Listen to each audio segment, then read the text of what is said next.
ጤና ይስጥልን ክቡራን ተመልካቾቻችን፣ ሲሳይ አጌና ከሉዓላዊ ሚዲያ ሐሙስ ሚያዝያ 30 2017 ዓመተ ምህረት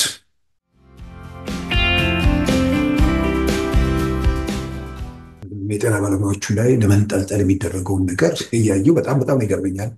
የሚገርመኝ አንደኛ ኃላፊነት እንዴት ሰው አይሰማውም? የነዚህን የመብት ጥያቄ እንዲመለስ የሚፈልግ አካል ጉዳዩ ወደ ፖለቲካ ከተመነዘረ የትኛው መንግስት ለመመለስ አይፈልግም ብቻ ሳይሆን ለመጨፍለቅ ይንቀሳቀሳል። አግባብ ያላቸው ጥያቄ በአግባቡ የሚስተናገዱበት መንገድ ላይ ሁሉም ሰው የራሱን አስተዋጽኦ ለማድረግ ያለበት።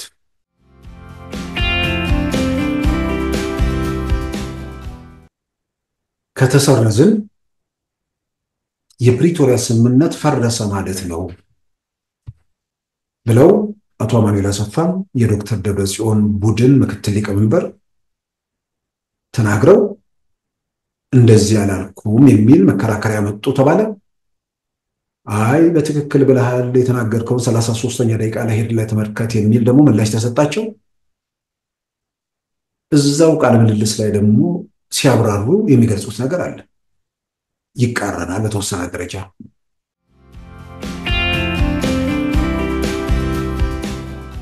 የኢትዮጵያ ብሔራዊ ምርጫ ቦርድ ከማዕከላዊ መንግስት ስልጣኑን አጥቶ ወደ ክልል ፓርቲነት ወርዶ ከክልል ፓርቲነትም ተሽሮ በአሸባሪነት ተፈርጆ በፕሪቶሪያ ስምምነት ለመነሳት የሚሞክር ህወሓት የሚባለውን ቡድን ቀርቶ ኢትዮጵያ ውስጥ ገዢው ሁሉንም የኢትዮጵያ ክልሎች ላይ ስልጣን ላይ ያለው ብልጽግና ፓርቲን በተመለከተም የኢትዮጵያ ብሔራዊ ምርጫ ቦርድ ፍቃድ ሰጪና ነሺ ነው።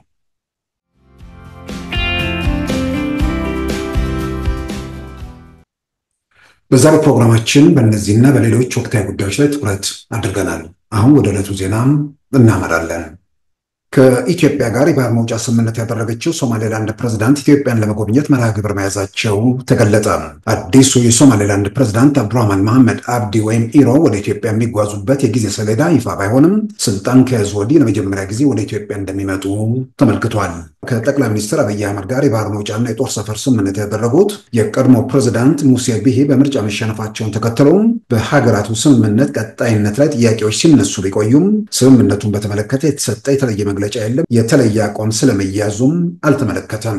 እንደ አውሮፓውያን አቆጣጠር ጥር 1 2004 በኢትዮጵያና በሶማሌላንድ መካከል የተደረገው ስምምነትን ተከትሎ በኢትዮጵያና ሶማሊያ ፌዴራል መንግስታት መካከል የተቀሰቀሰው ውዝግብ ባለፈው ታህሳስ ወር በቱርክ አንካራ በተደረገ ስምምነት መርገቡና ግንኙነቱ መጠናከሩም አይዘነጋም። የኢትዮጵያን ኤምባሲ ዘግታ የኢትዮጵያን አምባሳደር ያባረረችው ሶማሊያ ስምምነቱን ተከትሎ መሪዋ ሐሰን ሼክ መሐመድ ወደ ኢትዮጵያ ሲመጡ ጠቅላይ ሚኒስትር አብይ አህመድም ወደ ሞቃዲሾ መጓዛቸው ይታወሳል። በኢትዮጵያና በሶማሌላንድ መካከል ከዓመት በፊት የተደረገው የመግባቢያ ሰነድ አሁን በሁኔታ ላይ እንደሚገኝ በሁለቱም ወገን የተገለጸ ነገር ባይኖርም ስምምነቱ ስለመሰረዙ ወይም በሌላ ሁኔታ ስለመዘግየቱ ከየትኛውም ወገን የተሰጠ መግለጫ የለም። ኢትዮጵያ ከሶማሊያ ጋር አንካራ ላይ ያደረገችው ስምምነት በሶማሊያ ፌዴራል መንግስት ይዞታ ስር በሚገኙ የባህር ክልል የመጠቀም መብትን የሚያጎናጽፋት ሲሆን በአንጻሩ ኢትዮጵያ የሶማሊያን ሉዓላዊነትና የግዛት አንድነት እንድታከብር የሚጠይቅ መሆኑ መገለጹ ይታወሳል። በቅርቡ ወደ ኢትዮጵያ እንደሚጓዙ የተዘገበው የሶማሌላንድ ፕሬዝዳንት አብዱራህማን መሐመድ አብዲ ወይም ኢሮ ሀርጌሳ በሚገኘው ቤተመንግስታቸው የኢትዮጵያውን ከፍተኛ ዲፕሎማት አምባሳደር ተሾመ ሹንዴን ማነጋገራቸውን የሶማሌላንድ ቴሌቪዥን በኤክስ ገጹ አስታውቋል። በውይይቱ ወቅት የሶማሌላንድ የውጭ ጉዳይና ዓለም አቀፍ ትብብር ሚኒስትር አብዱራህማን ዳሂር ኤደን መገኘታቸውም ተመልክቷል። አሜሪካ ህገ ወጥ ስደተኞችን ወደ ሊቢያ ለመላክ ያዘችውን እቅድ የአሜሪካ ፍርድ ቤት አገደ። የአሜሪካው የውጭ ጉዳይ ሚኒስትር ማርኮ ሩቢዮ ስደተኞቹን ራቅ አድርጎ ወደ ሊቢያ ማሻገር ያስፈልገው ተመልሰው እንዳይመጡ ለመከላከል መሆኑን አመልክተዋል። ይህ በእንዲህ እንዳለም የኢሚግሬሽንና ጉምሩክ ፖሊሶች በዋሽንግተን ዲሲ የሚገኙ ሆቴሎች ላይ አሰሳ ማድረጋቸው ታውቋል። ማክሰኞ ዕለት በተደረገው ከፍተኛ አሰሳ በርካታ ምግብ ቤቶች በፖሊሶች የተበረበሩ ሲሆን በምግብ ቤቶች ውስጥ የሚሰሩት የስራ ፈቃዳቸውን ወይም የመኖሪያ ፈቃዳቸውን እንዲያሳዩ መገደዳቸውም ተመልክቷል። ሲቢሲ ኒውስ የዋሽንግተን ዲሲውን አሰሳ በተመለከተ ባቀረበው ዘገባ የባልደረባው ኖራ ኦዶኒል ባለቤት ሬስቶራንትም የአሰሳው ሰለባ መሆኑን አመልክቷል።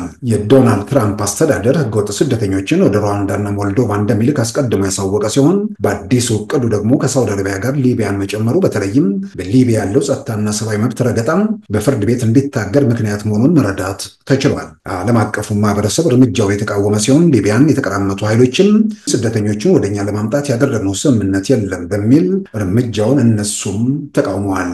ይህ በእንዲህ እንዳለም ጾታውን የቀየረ ሰው በአሜሪካ ሰራዊት ውስጥ እንዳያገለግል ዶናልድ ትራምፕ ያወጡትን መመሪያ በመቃወም በፍርድ ቤት ሲካሄድ የነበረው ክርክር በዶናልድ ትራምፕ አሸናፊነት ተጠናቀቀ። ጾታቸውን የቀየሩ ሰዎች በአሜሪካ ሰራዊት ውስጥ እንዳያገለግሉ ዶናልድ ትራምፕ ትዕዛዛቸው ማስፈጸም እንደሚችሉ የአሜሪካ ጠቅላይ ፍርድ ቤት በአብላጫ ድምፅ ወስኗል። ወደ ስልጣን ጉዞ በጀመሩበትም ወቅት ሆነ ስልጣን ከያዙ በኋላ በሚወስዷቸው ውሳኔዎች ዓለም አቀፍ መነጋገሪያ የሆኑት ዶናልድ ትራምፕ ከጾታና ስነ ምግባር አንጻር በሚወስዷቸው እርምጃዎች ከፍተኛ ድጋፍ እንዳላቸው መረዳት ተችሏል።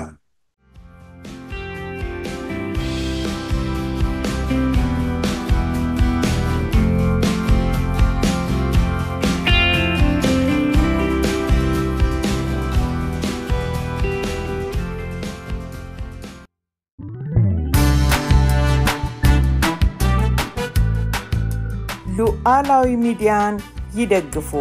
ስራዎቻችንን ለብዙ እንድናደርስ ሰብስክራይብ፣ ሼር፣ ላይክ በማድረግ ሉዓላዊ ሚዲያን ያጠናክሩ። እውነትን እንዘግባለን፣ ኢትዮጵያዊነትን እናቀነቅናለን። መድረኩ ግን ለሁሉም አመለካከት ክፍት መሆኑን እናረጋግጣለን። ሉዓላዊ ሚዲያ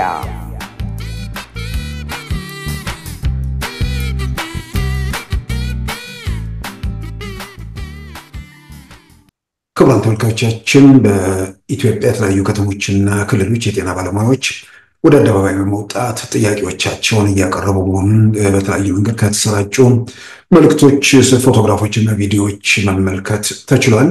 ጉዳዩን በተመለከተም መንግስትም ትኩረት ሰጥቶ ለጥያቄዎቻቸው ምላሽ እንደሚሰጥ ይታመናል። ምናልባትም የኢትዮጵያ የጤና ባለሙያዎች ከዚህ የሚያነሷቸው ጥያቄዎች ከዚህ ቀደም በለውጡ መጀመሪያ ዓመታትም ተመሳሳይ ጥያቄዎች እንደነበሩ ይታወቃል። ከዛ በኋላ ያሉ ነገሮች ምን ላይ እንደደረሱ እርግጠኛ አይደለሁም። አሁንም በተመሳሳይ አደባባይ ወጥቶ ጥያቄ እያቀረቡ ነው። በአደባባይ ወጥቶ ለምን ያቀረቡ ጥያቄ ተገቢ ምላሽ እንደሚሰጥ ይታመናል። ጥያቄያቸው ያው ኢትዮጵያን ኢኮኖሚያዊ ሁኔታ ግምት ውስጥ ያስገባም፣ በሌላም በኩል ደግሞ የኑሮ ሁኔታ አገሪቱ ውስጥ ያለው የኑሮ ሁኔታ የኑሮ መናር ያስከተላቸውን ችግሮች አሉ። እነዛንም ግምት ውስጥ ያስገቡ የመፍትሄ እርምጃዎች በመንግስት በኩል ይወሰዳሉ ተብሎ ይታመናል። ነገር ግን በተለያየ መንገድ ኢትዮጵያ ውስጥ ችግሮችን ለመፍጠር የስልጣን የጥቅም የምናም ጥያቄዎችን ኢትዮጵያ ውስጥ ተግባራዊ ማድረግ በየራሳቸው ተፍጨርጭረው በአክቲቪዝም በተኩስም በሁሉም ጥረት ያልተሳካላቸው አካላት የመምህራኑ የጤና ባለሙያዎችን ጥያቄ ሲንጠለጠሉበት ደግሞ እያየን ነው። ስለዚህ የመብት ወይ ደግሞ የኑሮ ሁኔታን ግምት ውስጥ ያስገቡ መሰረት ተደርገው የሚጠየቁ ጥያቄዎችን በተመለከተ መንግስት በሚመልስበት መንገድ በሚመክርበት መንገድ ከጤና ባለሙያዎቹ ጋር መመለስና መምከር ይገባዋል። ከዛ ውጭ ግን በተለያየ መንገድ ሞክረው ተፍጨርጭረው ወጥተው ወርደው በሁሉም የከሰሩ ወደ ተራ አክቲቪስትነት የተቀየሩና ትርጉም ወደሌለው ደረጃ ራሳቸውን የለወጡ አካላት እዚህ ላይ ለመንጠልጠል ሲሞክሩ እጅግ አስገራሚ ነገር ነው። ምናልባት የተፈጠሩ ነገሮችን አሁን ማንም ጤነኛ ሰው ዛሬ ባለንበት ሁኔታ ውስጥ በሰልፍ ወይ በምናምን ነገር ሀገር መንግስት መቀየር ይቻላል ብሎ የሚያምን ሰው አለ የሚባል ስርዓት አልበኝነትና ሁከት፣ ግርግር ያውም ባረጋ መንግስትና ስርዓት በነበረበት ወቅት ያውም የፖለቲካ አመራሩና የጸጥታ መዋቅሩ አኩራፊ ዘረኛና ጥቅመኛ ራሱ ከውስጥ ሆኖ ከውጭ ካሉ ኃይሎች ጋር ሲቦረቦር የነበረበት ምዕራፍ ታልፎ ብዙ ርቀት ከተሄደ በኋላ ከዛ በኋላ ብዙ ተኩሶች፣ ብዙ ግጭቶች፣ ብዙ ነገሮች ታልፈው የጸጥታ መዋቅሩ ራሱን በብዙ መልኩ እየለወጠ እያሳደገ ውስጡንም እያጠራ በመጣበት የፖለቲካ አመራሩም ውስጡን እያጠራ በሚገኝበት ሁኔታ ውስጥ ትልልቁን አደጋ ኢትዮጵያ ተሻግራ ለመነሳት በምግጥ መንደርደር የጀመረችበት በዚህ ሰዓት የኢትዮጵያን በየትኛው አቅጣጫ ያለም የመምህራን የሚባል የጤና ባለሙያዎች የሚባል የሁሉም ጥያቄዎችን በተመለከተ መንግስት መስማትና ለችግሩ መፍትሄ መስጠት አለበት። ያው አቅምም ሁኔታዎችን ግምት ውስጥ ያስገባ ነገሮች ምላሽ ማግኘት አለባቸው። ጥያቄዎችን በሰላማዊ መንገድ የሚጠይቁ ጥያቄዎች ምላሽ የሚያገኙበትን መንገድ መንግስት ከጤና ባለሙያዎቹ ወይ ደግሞ ከተወካዮቻቸው ጋር እየመከረ እልባት መስጠት አለበት። ከዛ ውጭ ግን ይህንን የመብት ጥያቄ አንስተው አደባባይ የወጡ ወገኖችን እነሱ ላይ ተንጠልጥሎ የት መድረስ ይቻላል? አሁን ኢትዮጵያ ባለችበት ሁኔታ ይልቁንም ጥያቄው እንዲወሳሰብ ጥያቄው የሚፈታበትን ወይ ደግሞ የሚደመጥበት መንገድ ላይ ራሱን ሳንካ ለመፍጠር የሚደረጉ ጥረቶች መሆናቸውን በተለያየ መንገድ እያየን ነው። የጤና ባለሙያዎቹ ይህ ምንድን ነው በንጉሱ ጊዜ የታክሲ አድማ ነው መንግስት የለወጠው የሚባል ነገር ውስጥ የስጉል ስላለ ያ ምዕራፍ ያን ዘመን ነበር። ይሄ ያዋጣም ብሎ ተኩሶ ሽብር ፈጥሮ ምን ብሎ ሁሉም ነገር ያከተመለትና ከጨዋታ ያወጣ ኃይል ቡድን ስብስብ አኩራፊ ዛሬ የመብት ጥያቄ ባነሱ የጤና ባለሙያዎች ጉዳይ ላይ ለመንጠልጠል ሲሞክሩ በሀገር ላይ በምናምን ላይ የሚመጣ ነገር አለ ብዬ ቅንጣት ታክል አላስብም። ነገር ግን ደግሞ ይሄንን የመብት ጥያቄ በአግባቡ መነጋገርና መመለስ የሚቻልበት ነገር ላይ ደንቃራ እነዚህ ሰዎች እንዳይፈጥሩ ደግሞ ጥንቃቄ ያስፈልጋል። ለምን ከወዲሁ እያደረጉ ያሉት ጤና ባለሙያዎቹ እየተንቀሳቀሱ አሁን ደግሞ ዳኞችና አቃቢያነ ሕጎች የሚል የአማራ ክልል ጠቅላይ ፍርድ ቤት ፕሬዝዳንት ይህን እንቅስቃሴ የሚያደርጉትን አስፈራሩ የሚል ጀዋር ገጽ ላይ ተለጥፈው ይቻላል። ከላይ ጤና ባለሙያዎች ከዛ እንደዚህ ይልቁንም ጀዋርም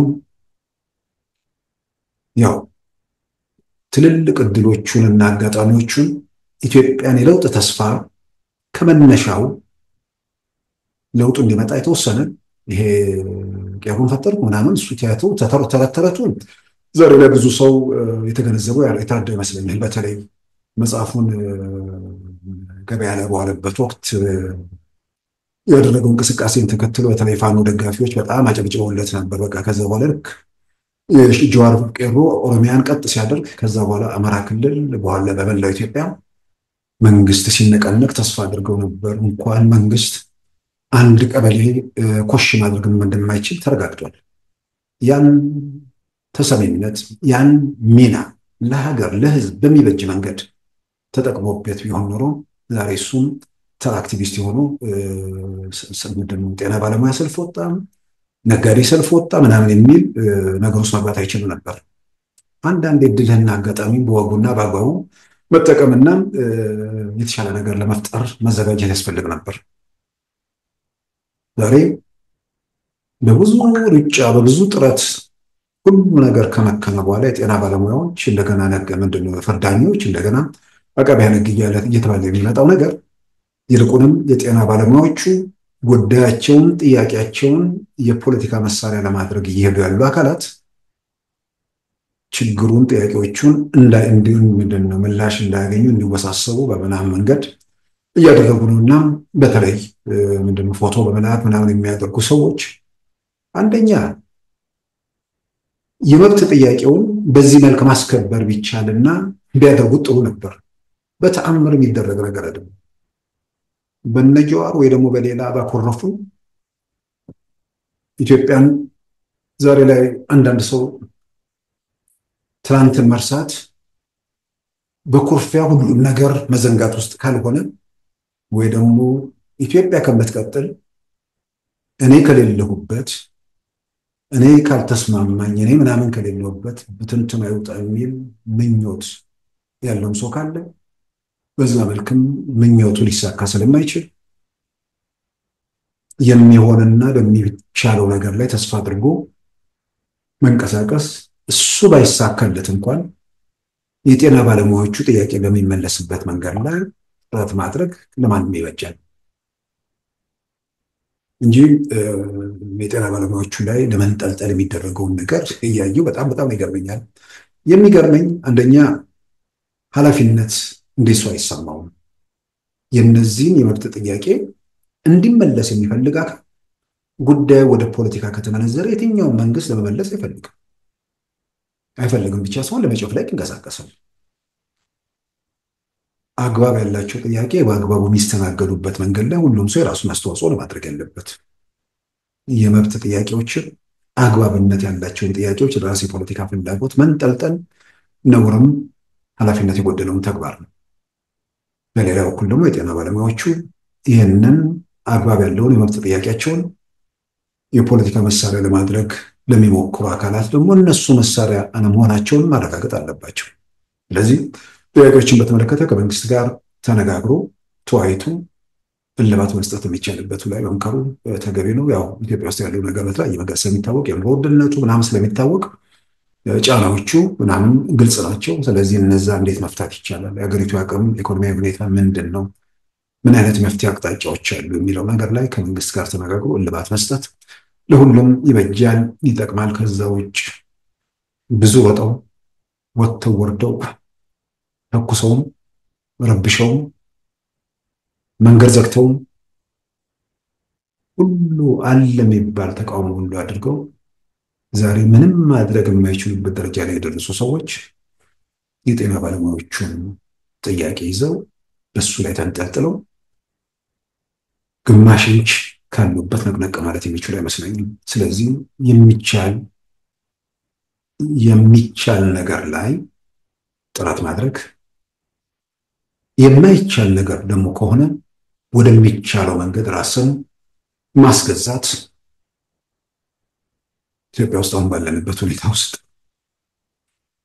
ሌላ ውስጥ ነው ያለው። ብዙ ነገሮች ተለዋውጠዋል። በጉልበት በኃይል በምናምን በረብሻ ማሳካት የሚቻሉ ነገሮች መኖራቸውን የሚጠቁም አንዳችን ፍንጭ የመለከት የለም። ይልቁንም የተኩሱትም የረበሹትም ምኖቹም ሰብሰብ እያሉና እየተበታተኑ ቢሆን ወደ ሀገር እየተመለሱ እየሆነ እያየን ነው። ያ ደግሞ በተወሰነ ደረጃ ስልጣን ላይ ያለው መንግስት ለመንግስታዊ መረጋጋትን፣ በሌላም በኩል ደግሞ ምኞቱን ወይ ደግሞ እቅዱን ስራ ላይ ለመዋል ጊዜም አጋጣሚም እድልም ነገሮችን ይፈቅድለታል። ሙያ ማህበራት ካሉም የማህበራቱ መሪዎች በጉዳዩ ላይ ትኩረት ሰጥተው ከጤና ሚኒስቴር ባለስልጣናት እንዲሁም ከሚመለከታቸው ጋር በመወያየት ለችግሩ መፍትሄ ለመስጠት መንቀሳቀሱ በጣም አስፈላጊ ነው። ያስቀመጡት የጊዜ ገደብ በራሳቸው ከሚያስቀምጡ ከመንግስት ጋር ተነጋግረው በዛ መንገድ መሄዱ ይበጃል። ጥያቄው መፍትሄ እንዲገኝ ከሆነ ያለው ነገር ከመንግስት ጋር መነጋገር ነው። የጤና ሰራተኞች ስራ በማቆም ያንን ነገር እናስገድድ የሚል ነገር የሚወጣ በዛ በኩል ይሳካልን ብዬ አላምንም። ይልቁንም መድረኮችና እድሎች መንግስትን ከተወካዮቻቸው ጋር መነጋገር የሚቻልበት ሁኔታ ላይ በዛ መንገድ መንቀሳቀሱ ጥሩ ነው። የመብት ጥያቄዎችን በአግባቡ ሰላማዊ መንገድ መጠየቅ ተገቢና የሚደገፍ ነገር ነው። በዛ መጠን ደግሞ ያኮረፉ ተስፋ የቆረጡ በሁሉም መንገድ ሮጠው ያልተሳካላቸው በተገኘው ነገር ላይ እንዳይንጠለጠሉ መንጠልጠያ ነገር እንዳይኖር እሱ ላይ ጥንቃቄ መደረግ አለበት ብዬ አምናለሁ።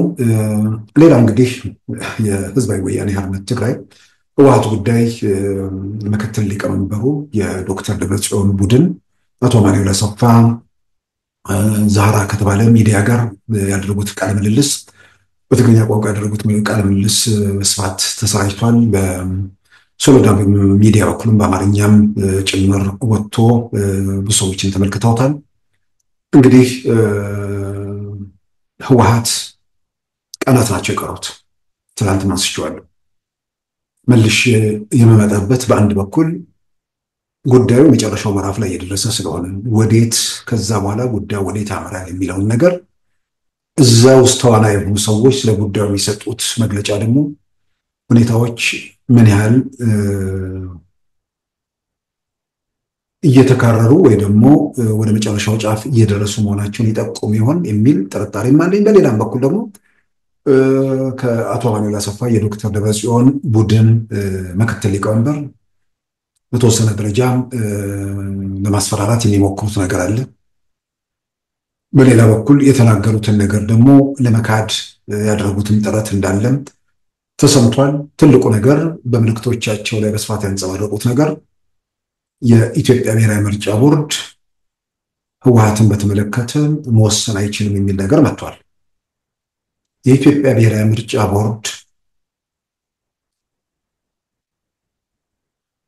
ከማዕከላዊ መንግስት ስልጣኑን አጥቶ ወደ ክልል ፓርቲነት ወርዶ ከክልል ፓርቲነትም ተሽሮ በአሸባሪነት ተፈርጆ በፕሪቶሪያ ስምምነት ለመነሳት የሚሞክር ህወሓት የሚባለውን ቡድን ቀርቶ ኢትዮጵያ ውስጥ ገዢው ሁሉንም የኢትዮጵያ ክልሎች ላይ ስልጣን ላይ ያለው ብልጽግና ፓርቲን በተመለከተም የኢትዮጵያ ብሔራዊ ምርጫ ቦርድ ፍቃድ ሰጪና ነሺ ነው። በህግ አይን ለቲፒኤልኤፍ አይገባውም። ህግ የሚባል ነገር በህግ የፖለቲካ ማጥቂያ መሳሪያ እንጂ ህግ ሆኖ ኢትዮጵያ ውስጥ ሲፈጸም ብዙዎቻችን ስለማናስታውስ ጭምር። ስለዚህ የኢትዮጵያ ብሔራዊ ምርጫ ቦርድ ማንንም በተመለከተ ኢትዮጵያ ውስጥ የሚንቀሳቀሱ ፓርቲዎችን በተመለከተ ስልጣን ያለው ፍቃድ ሰጪና ነሺ አካል ነው። ይህ ባለበት ሁኔታ ውስጥ ምርጫ ቦርድ ምንም ስልጣን የለውም የሚለው ነገር ራሱ አስገራሚ ነው። ለዚህ መከራከሪያ የሚያቀርቡት የፕሪቶሪያው ስምምነት ህወሓትን ከሽብርና ከአሸባሪነት አውጥቶ ወደ ፖለቲካ መድረኩ እንዲመለስ ስምምነቱ ላይ መንግስት ተስማምቷል። ያ ማለት ሀገሪቱ ህግ አላት። የጠቅላይ ሚኒስትሩ ጽህፈት ቤት ህወሓትን ከዛሬ ጀምሮ ህጋዊ ፓርቲ ነህ ማለት አይችልም። ህግ የተዋቀረው እንደዛ አይደለም። ስለዚህ ህጋዊነቱን ለመመለስ ያለ መንገድ አለ። ህጋዊነቱን ለመመለስ የኢትዮጵያ ብሔራዊ ምርጫ ቦርድ ነው። የኢትዮጵያ ብሔራዊ ምርጫ ቦርድ ደግሞ ህጉን የሻርኩትን ወይ ደግሞ የሰረዝኩትን አሸባሪ ብዬ የሰረዝኩትን መልሼ ህጋዊ ላደርግ አልችልም፣ ህጉ አይፈቅድልኝም ማለት ነው። ስለዚህ ህግ ማሻሻያ ተደረገ። በህግ ማሻሻያው መሰረት እነ ዶክተር ደብረጽዮን ወረቀት ሰርቲፊኬት ይዘው መቀሌ ሄዱ። ዛሬ ላይ አቶ አማኑኤል ወረቀቱን ይዘው ሄዱት አቶ ዶክተር ደብረጽዮን አይደሉም። ዶክተር ደብረጽዮንና የህግ አማካሪ የተባሉ እሱ አይደሉ እንዴ? የሆነ እንደ ድል ቆጥረው መቀሌ ከደረሱ በኋላ ጉዳዩ ተቃውሞ ሲቀርብበት ሌላ ነገር ውስጥ የተገባው። አሁን ዶክተር ደብረጽዮንም ወሰዱት፣ የትኛውም አካል ወሰደው፣ ሰነዱን ወስደውታል ብቻ ሳይሆን ድጋሚ ለመመዝገብ ብለው ብዙዎች የምናስታውሰው ስም ዝርዝራቸውንና እድሜያቸውን ልከው እነ ዶክተር ደብረጽዮን እና አቶ ጌታቸው አሰፋና ወይዘሮ ፈትለወርቅ ለመመዝገብ በተላከው ስም ዝርዝራቸው ውስጥ እድሜያቸውን በተመለከተ ያስቀመጡት ነገር የዛን ጊዜ መቀለጃ ነበር። የዛሬ 50 ዓመት የካቲት 1967 ዓ.ም ደደቢት የገቡት ሰዎች ከ50 ዓመት በኋላ ለኢትዮጵያ ብሔራዊ ምርጫ ቦርድ ምዝገባ ሰርቲፊኬት በላኩበት ወቅት ብዙዎቹ እድሜያቸው 59 ነበር። 58፣ 59፣ 60 ምናምን የገባን ጥቂት ሰው አለ መሰለኝ። ያኔ መቀለጃ ነበር። በ7 ዓመት ጫካ ገባ ወይ ምናምን እየተባለ ሲሾፍ እንደነበር አስታውሳለሁ። ስለዚህ ሰነድ ለኢትዮጵያ ብሔራዊ ምርጫ ቦርድ አስገብታችኋል ለመመዝገብ ብላችሁ፣ ያ ደግሞ ትክክል ነው፣ ነውርም የለበትም እኮ። እንደ አዲስ አንመዘገብም ለሚለው ደግሞ አሁን የሚመጣው መከራከሪያ ያኔው ከሆነ በኋላ ተጠያቂነትን የሚያረጋግጥ ነገር ነው። ስትፈርም እኮ በቃ እሱ ነገር ተጠያቂነት በዛ የሚሆን ከሆነ የመሰረትኩት መንግስት ህገ ወጥ መንግስት ነው ብለህ ፕሪቶሪያ ላይ ታዛቢዎቹ ባሉበት ሸምጋዮቹ ባሉበት የተቋቋመው መንግስት ህገ ወጥ መንግስት ነው፣ ያስታጠቁት ሰራዊት ህገ ወጥ ሰራዊት ነው፣ መበተን አለበት ብለህ ስትፈርም ሁሉ ነገር ዝጋው እዛ ጋር በቃ። ተጠያቂነት በዛ ብቻ የሚረጋገጥ ከሆነ ያኔ ያበቃል። ተጠያቂነት በዛ ብቻ መረጋገጥ የለበትም። ማን ምን አደረገ፣ ሂደቶቹ ምን ነበሩ? ቀላል ቁጥር አይደለም ያለቀው። የህዝብ እልቂትና ፍጅት ነው የደረሰው። ለምን እዚህ ደረጃ ላይ ደረሰን? ሂደቱ ምን ነበር? ይመርመር። የህወሓት ምዝገባ እንደ አዲስ መዝገብ የተጠያቂነት ጉዳይ ነገር የሚያጣ ከሆነ በፍጹም ሊሆን አይችልም። የተጠያቂነት ከሆነ የፕሪቶሪያ ስምምነት ራሱ በራሱ ተጠያቂነትን የሚያረጋግጥበት ነገር ስላለ ማለት ነው። ወደ ሂደቱ ለመመለስ ሲባል ህግ አዲስ ሆኖ መመዝገብ ምን ችግር አለ? ምናልባት ጥያቄ መነሳትም ካለበት ጥያቄ መነሳት ያለበት ኢህአዴግ የተባለው ስብስብ ውስጥ 4 ድርጅቶች ናቸው የነበሩት። የጋራ ሀብት አላቸው። ቴሌቪዥን ጣቢያዎች፣ የተለያዩ ድርጅቶች። ያንን በተመለከተ ንብረቶች ሲካፈሉ ህወሓት አሸባሪ ስለተባለ ሙሉ ንብረቱ ወደ ብልጽግና ጋር ወደ ቀሩት ፓርቲዎች ሄዷል። ይህም በተመለከተ በህግ መከራከሩ አዲስ ፓርቲን ያኛው አይመለከትም የሚል ነገር ካለ ይሄኔ ተገቢ ጥያቄ ማንሳት ነው። ስለዚህ ንብረቱ በተመለከተ ይገባኛል። ከዛ ቀደም የህወሓት ንብረት የነበረና ባንክ የተያዘ የነበረ ገንዘብ በህወሓት ስም የሚንቀሳቀስ ገንዘብ የታገደ እና የተወረሰ ካለ ህጋዊነቱ ሲመለስ ገንዘቡ መመለስ አለበት፣ ድርሻውን ማግኘት አለበት። ብልጽግና በዚህ ረገድ ወይ ደግሞ ያንን የወረሰው አካል ይሄ ነገር አይገባውም የሚል ክርክር ካለ የህግ ክርክር ቢያደርጉ ያዋጣቸዋል ብዬ አምናለሁ።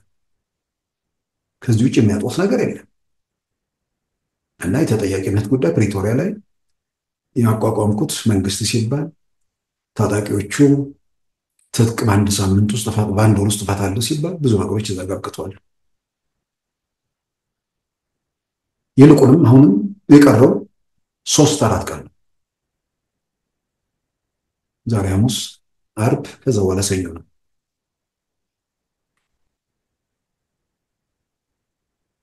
ከተሰረዝን የፕሪቶሪያ ስምምነት ፈረሰ ማለት ነው ብለው አቶ አማኑኤል አሰፋም የዶክተር ደብረጽዮን ቡድን ምክትል ሊቀመንበር ተናግረው እንደዚህ አላልኩም የሚል መከራከሪያ መጡ ተባለ። አይ በትክክል ብለሃል፣ የተናገርከውን 33ኛ ደቂቃ ላይ ሄድ ላይ ተመልከት የሚል ደግሞ ምላሽ ተሰጣቸው። እዛው ቃለ ምልልስ ላይ ደግሞ ሲያብራሩ የሚገልጹት ነገር አለ፣ ይቃረናል በተወሰነ ደረጃ። ምርጫ ቦርድ ከሰረዘን በኋላ ፌደራል መንግስቱ ከእናንተ ጋር ግንኙነት አቁም ያለው ካለ ፕሪቶሪያ ፈረሰ ማለት ነው ይላል። ፕሪቶሪያ የፈረመው ህወሓት ስለሆነ ያንን ሰነድ የፈረመው ህወሓት ስለሆነ ህጋዊነቱ ባለመረጋገጡ የኢትዮጵያ መንግስት ከህወሓት ጋር ግንኙነት አቁም ያለው ካለ የፕሪቶሪያ ስምምነት እውነትም በምን መንገድ ይቀጥላል የሚለው ጥያቄ ውስጥ ሊገባ ይችላል። ግን የፕሪቶሪያውን ስምምነት ፈርሷል አልፈረሰም ከሚለው ክርክር ይልቅ ማን አፈረሰው የሚለው ደግሞ ቀጥሎ ይመጣል። ከዛ በላይ ደግሞ ህወሓት ማን ነው የሚለውም ጥያቄ ተያይዞ የሚመጣ ነገር ነው። የፕሪቶሪያ ስምምነት የህወሓትን ህጋዊነት የመመለስ አይደለም፣ በዋናነት የጥይት ድምፅ እንዳይሰማ ማድረግና ሰላምን ማረጋገጥ ነው። የትግራይ ህዝብን መብትና ጥቅም ማስጠበቅ ነው። በዛ ስምምነት ውስጥ የትግራይን ፖለቲካ ወደ ኢትዮጵያ ፖለቲካ ውስጥ የተከለንትን ያለውን ነገር ወደ ኢትዮጵያ ፖለቲካ ውስጥ ለመመለስ የሚደረግ እንቅስቃሴ ነው። ስለዚህ የኢትዮጵያ ተቋማት አሉ። በህጉ መሰረት ህወሓት ሊያከብራቸው የሚገባቸው የኢትዮጵያ ብሔራዊ ምርጫ ቦርድ አንዱ ነው። ባስቀመጠለት ጊዜ ገደብ መሰረት መስፈርቱን ሳሟላ ቀርቶ ህወሓት ምዝገባውን ካላካሄደ የኢትዮጵያ መንግስት ያዋቀረው ጊዜያዊ አስተዳደር አለ። ህወሓት የሚባለው ቡድን ስለሌለ ከጊዜያዊ አስተዳደሩ ጋር መስራቱን አያቆምም። ጊዜያዊ አስተዳደሩ በአንድ ዓመት ጊዜ ውስጥ የሥራ ዘመኑን ሲያጠናቀቅ ኢትዮጵያ ውስጥ ምርጫ ሲካሄድ ከዛም ህወሓት የሚባል ቡድን አይኖርም። የእናቶ ጌታችን ቡድን ይኖራል። እነ ዶክተር ደብረጽዮንም ምናልባት ከዛ በኋላ ፓርቲ ሊመሰረቱ ይችላሉ። ከዛ ውጭ ደግሞ የሆነ ነገር ላይ ተንጠልጥለን የሆነ ነገር እንሞክራለን የሚሉ ከሆነ ደግሞ ያው ብዙ ጥይት ጮሆባቸው በረሃ ውስጥ 6 ወር 7 ወር ድሮኑ ምኑ ጮሆባቸው ብዙ ነገር እንትን ከማለታቸው በፊት እንኳን ነገሮችን ለማገናዘብ ግራ ቀኝ ለማየት ተቸግረው የሆነ ነገር ሞክረው ውጤቱ እንዴት አሳፋሪ እንደሆነም አይተውታልና ዛሬ ተመልሶ እዛ ነገር ውስጥ ለመግባት ይሞክራሉ ብዬ አላምንም። ግን ለማስፈራራት ይሁን ከኤርትራ ጋር ግንኙነት አድርጋችኋል የሚባል ነገር በሚል ለቀረበው ጥያቄ ያው እየበደለን ስለሆነ የፕሪቶሪያውን ስምምነት እየመለሰ ስላልሆነ በመበደላችን ወደዛ ይሄዳሉ ብሎ ስላመነ ነው እንጂ እኛ ግንኙነት የለንም፣ ፕሪቶሪያ ካልተፈጸመ ግን ወደዛው መሄዳችን አይቀርም የሚል መልእክት አስተላልፈዋል። እና ማስፈራሪያ ነው ማለት ነው። ያው መረጃዎቹ ግን ገና ግንኙነት ለማድረግ ማሰባቸውን ሳይሆን ግንኙነት በሰፊው ማድረጋቸውን በተለያዩ ዓለም አቀፍ መገናኛ ብዙሃን በትንተና መጽሔቶች ላይ በስፋት በዝርዝር የወጣ ነገር ነው። ነገር ግን ቲፒኤልኤፍ ሕጋዊነቱ ተመለሰ አልተመለሰ ትናንትም አንስቼዋለሁ። የኤርትራ መንግስት ጉዳዩ አይደለም።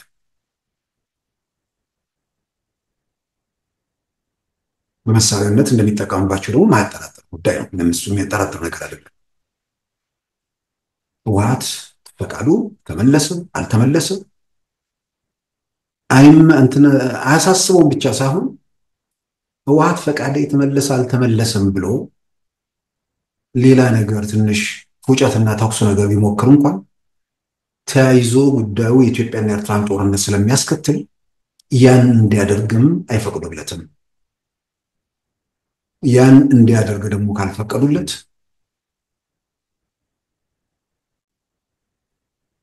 ያለው ምርጫ ኢትዮጵያ ውስጥ ህግና ስርዓቱን አክብሮ በህግና በስርዓት ለመመራት የኢትዮጵያ ብሔራዊ ምርጫ ቦርድ አሁንም ያሉ ቀናት 3 ቀን በኋላ ነገሮች ከተበላሹ በኋላ 300,000 ዓመት ያህል ረዥም መስሎ ይታይ የሚችልበት ሁኔታ አለ። ምክንያቱም በኋላ ላይ ቆም ብለው ሲያስቡት 3 ቀን እኮ ማለት ዛሬ ላይ ሆኖ ሲታይ በጣም ረዥም ጊዜ ነው ብሎ ሊያስቡ ይችላሉ። አሁን ግን አልታያቸው ይሆናል። የኢትዮጵያ መንግስት ፕሪቶሪያ ላይ እኮ እንደፈረመ አሸባሪ የሚለውን ነገር እኮ አንስቶታል፣ ወዲያውኑ ወደ ፓርላማ ወስዶታል። ህወሓትን ህጋዊ ለማድረግ ግን ብሔራዊ ምርጫ ቦርድን ይህን ማድረግ አለበት ማለት አይችልም። ድሮ ይቻል ነበር፣ ምንም ቀላል ነገር ነው። ግን ቢያንስ ተቋማትን በተመለከተ በእንደዚህ መልኩ በነፃነት መስራት የሚችሉባቸውን ልምምዶች በደንብ እያየን ነው። ስለዚህ ወደዛ ወደ ብሔራዊ ምርጫ ቦርድ መርቶት ብሔራዊ ምርጫ ቦርድ አልሰጥም ይሄ ነገር መሟላት አለበት ሲል እስከዛ ድረስ ነገሮችን ለማመቻቸት ብዙ ርቀት ይሏል። አሁን ብሔራዊ ምርጫ ቦርድ ቢሰርዘኝም ከኢትዮጵያ መንግስት ጋር እነጋገራለሁ። ከኢትዮጵያ መንግስት ጋር መነጋገር ደብረጽዮን ሆኖ አማኑኤል ሆኖ ፈትለወርቅ ሆኖ መነጋገር ይቻላል። ይህንን ወላጆቻቸው ያወጡላቸውን ስም ወይ ደግሞ በተፈጥሮ ያገኙትን ሰውነት የኢትዮጵያ መንግስት መክሰስ አይችልም። ደብረጽዮን ናቸው፣ አቶ አማኑኤል ናቸው። ስለዚህ ከዶክተር ደብረጽዮን ጋር ከወይዘሮ ፈትለወርቅ ጋር ምናምን መወያየት የሚችል ይመስለኛል። ግን በምን ስታተስ ነው መወያየት የሚችሉት? አሁን ባለስልጣን አይደሉም፣ የፓርቲ መሪም አይደሉም። ድሮ በአንድ ወቅት የስራ ባልደረባ ሆነ ሰው ዝም ብሎ መገናኘት ይችላል? ራሳቸውን ወደዛ ደረጃ እየወሰዱ መሆኑ እንኳን የተገነዘቡ አይመስለኝም። ይሄ አንዳንዴ አደባባይ አስጨፍሮ አደባባይ ፎክሮ ጭብጨባ በመውደድ እና ከጭብጨባው አሻገር የሆነ ነገር እናሳካለን ተብሎ የሚደረግ ነገር ያጨበጨቡ እጆች መጨረሻ መጠፍጠፊያ ሊሆኑ ስለሚችሉ ጭብጨባው አይደለም የትግራይ ህዝብ በምን መንገድ ይጠቀማል፣ ከዚህ አዙሪት እንዴት እንወጣለን የሚለው ነገር የበለጠ ትኩረት ማግኘት አለበት። በዛ መልክ ማሰብ፣ በዛ መልክ ነገሮችን መቃኘት፣ በኃላፊነት ስሜት መንቀሳቀስ በብዙ መልኩ ይጠቅማል።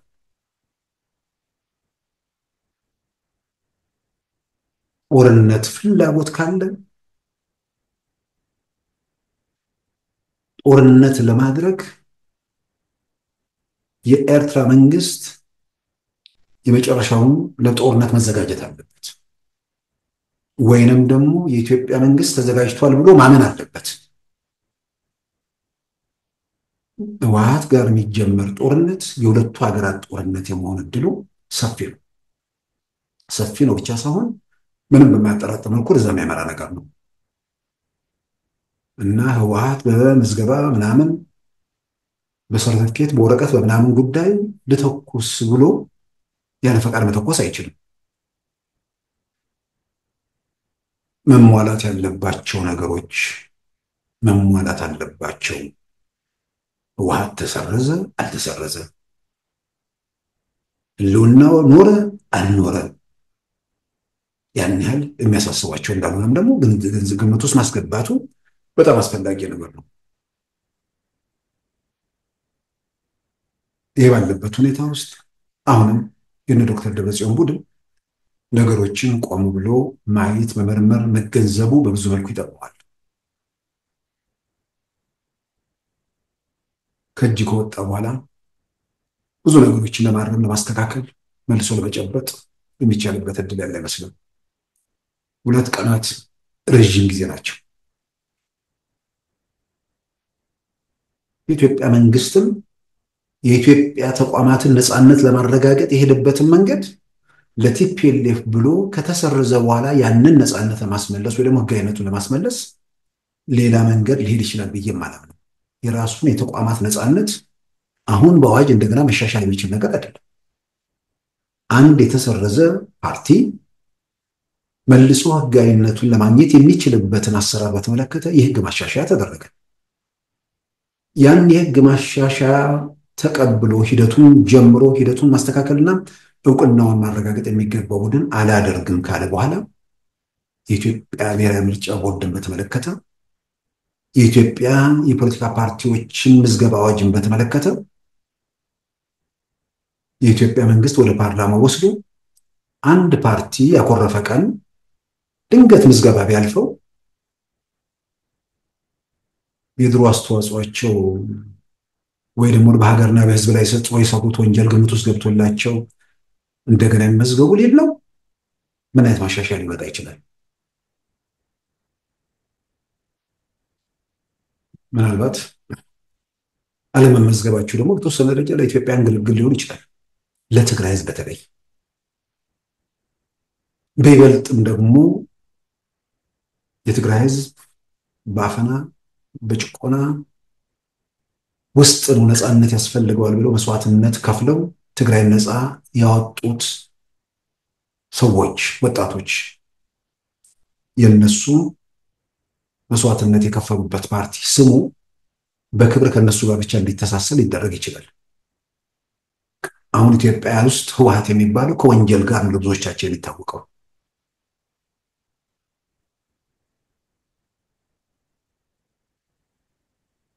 ከዛ ውጭ አቶ አማኑኤል ስለ ምንድን ነው ርዕዮተ ዓለማቸው ወይ ደግሞ የሚከተሉት የፖለቲካ አስተሳሰቡን በተመለከተ ካፒታሊስት መሆናቸውን ሲናገሩ ኢትዮጵያ ውስጥ እኮ እኛ ከመምጣታችን በፊት የካፒታል ጣሪያ እኮ 500,000 ብር ነበር። እኛ እኮ መተን ነው የሀገሪቱን ኢኮኖሚ ያንቀሳቀስ ነው ሀብት መፍራት የተጀመረው ምን ያለው የሚል ነገር ሲናገሩ ሰሙ። ማሌሊት ስትጋለጥ የሚል የቀድሞ የህወሓት አመራር የነበሩና በኋላ ልዩነት ፈጥረው ከሂደቱ የወጡ አሁን ደግሞ የፋኖ ደጋፊ የሆኑ ዶክተር ኢንጂነር ግደይ ዘርአጽዮን አንዳንድ ሰው ሲናደድ በጣም ትልቅ ክብረት ነበረኝና ለግደይ ዘርአጽዮን ብዙ ነገሮች ጽሁፎቻቸው ምናምን አንብቤያለሁና እንደሚመስለኝ የትግራይ ጊዜ አስተዳደር የኢትዮጵያ መንግስት መልሶ ሲያዋቅር የህወሓት ሰዎች መልሶ የፖለቲካ ስልጣኑ ላይ ይመጣሉ ብሎ አላሰቡም ነበር። እርሳቸው ከነ ዶክተር አረጋይ በርሄ ጋር ከነ ታንድ ጋር ሆነው የሆነ ወደ ስልጣን ወደ የተወሰነ ነገር እናገኛለን የሚል ተስፋ ነበር መሰለኝና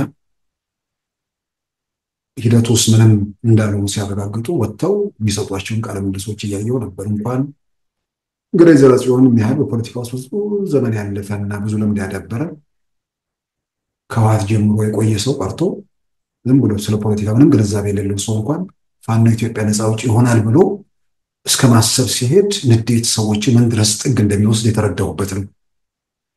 እና ዶክተር ግደይ ዘርአጽዮን የጻፉት አንድ ጽሁፍ በወቅቱ አስታውሳለሁና ህወሓት ወደ አዲስ አበባ ሲገሰግስ እስከ መጨረሻው አዲስ አበባ ደጃፍ እስከደረሱ ድረስ ኮሚኒስቶች ነበሩ። ዓለም ተለወጠ። ቀዝቃዛው የዓለም ጦርነት አክትሞ ዓለም ወደ አንድ ጎራ መሰብሰብ ጀመረ። ሶሻሊስቱ ካምፕ ፈራረሰ። ሶቪየት ህብረት ብትንትኑ ወጣ። ዓለም ወደ አንድ ጎራ መጠቃለል ሲጀምር የእዝ ኢኮኖሚ በዓለም ላይ እየሞተ መምጣቱ ብቻ ሳይሆን ኢትዮጵያም ውስጥ የእዝ ኢኮኖሚ መሞት ጀምሮ ነበረ። የደርግ መንግስት ለውጡ ወይ ደግሞ ህወሓት ወደ ቤተ መንግስት ከመግባቱ አንድ ዓመት ከሁለት ወራት በፊት በየካቲት ወር 1982 ዓመተ ምህረት እይጥ ኢኮኖሚ ብሎ የካፒታል ጣሊያን ከ500 ሺህ በላይ አድርጎት ነበር። አቶ ማኑኤል አሰፋ ታሪኩን በተሟላ ነገር ቢገልጹት፣ በሌላም በኩል ዓለም በተለወጠበት ወቅት እንደ ኢትዮጵያ የተለወጡ ሀገራት በብዙ ፍጥነት ብዙ ርቀት መሄድ የሚችሉበት ሁኔታ ተፈጥሮ የኢትዮጵያ ኢኮኖሚ ግን ከእዝ ባልተለየ ሁኔታ ውስጥ ቁጥጥር ውስጥ የቆየበት ምናልባትም ከምርጫ 97 በኋላ እቺ ግልጽ ምንድነው ዲሞክራሲ የምርጫ ብቻ ሳይሆን የህልውና ጉዳይ ነው የሚለው ተረት በምርጫ 97 ከንቱ መሆኑ ከታየ በኋላ በምርጫ የኢትዮጵያን ህዝብ ማሸነፍ አንችልም ከተባለ በኋላ ኢትዮጵያ ባንኮች ውስጥ ያለው ገንዘብ ወጥቶ ተበትኖ ኢኮኖሚውን ለማነቃቃት በሚል የተደረጉ ነገሮች ይታወቃሉ። ከ97 በኋላ ስራዎች ተሰርተዋል። አሁን የምናየውን ደግሞ ስናይ ስራ ተሰራ ነው የሚባለው 27 ዓመት ምን ሲሰሩ ነው? ሀገር ዓለም የዓለም ሀብት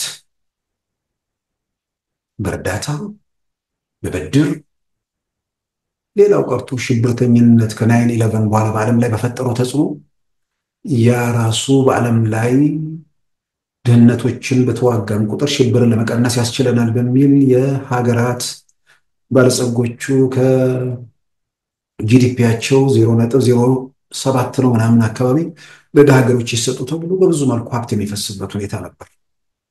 ያ ሁሉ ሆኖ 27 ዓመት ያውም በሰላም ከኤርትራ ጋር ከነበረው ከ1998 ማለት በእኛ አቆጣጠር ከ1990 እስከ 92 ከተካሄዱ የታመጡ ጦርነቶች በተረጋጋ ሰላም ውስጥ የቆየ ሀገር ምን ተሰራ? ዛሬ የሚሰራው ነገር ላይ ቲፒኤልኤፎች ይልቁንም ጸጸት ቢኖር ነገሮችን አሁን የሚያዩትን ነገር ሲያዩ የኢትዮጵያን ጊዜ የኢትዮጵያን ዘመን ምን ያህል እንዳባከኑትን ጭምር መገንዘብ ያለባቸው እርግጥ ነው። ሰው መንደሩን እያሰበ ትልቅ ሀገር ሲይዝ በምኞቱና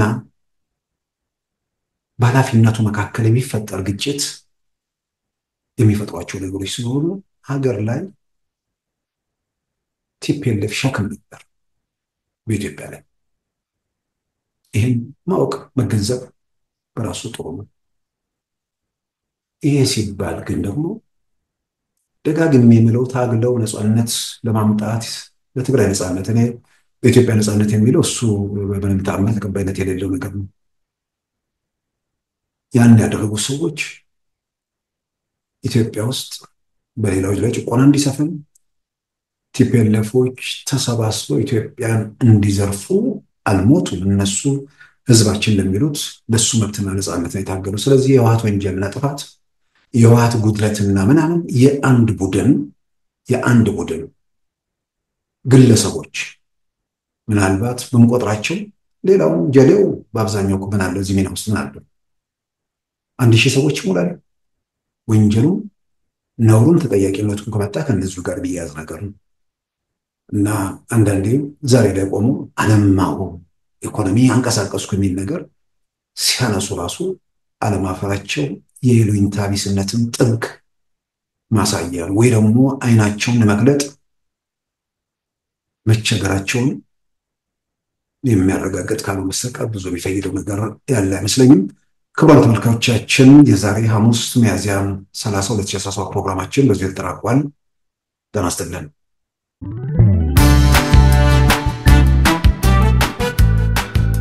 ሉዓላዊ ሚዲያን ይደግፉ። ስራዎቻችንን ለብዙ እንድናደርስ ሰብስክራይብ፣ ሼር፣ ላይክ በማድረግ ሉዓላዊ ሚዲያን ያጠናክሩ። እውነትን እንዘግባለን፣ ኢትዮጵያዊነትን እናቀነቅናለን። መድረኩ ግን ለሁሉም አመለካከት ክፍት መሆኑን እናረጋግጣለን። ሉዓላዊ ሚዲያ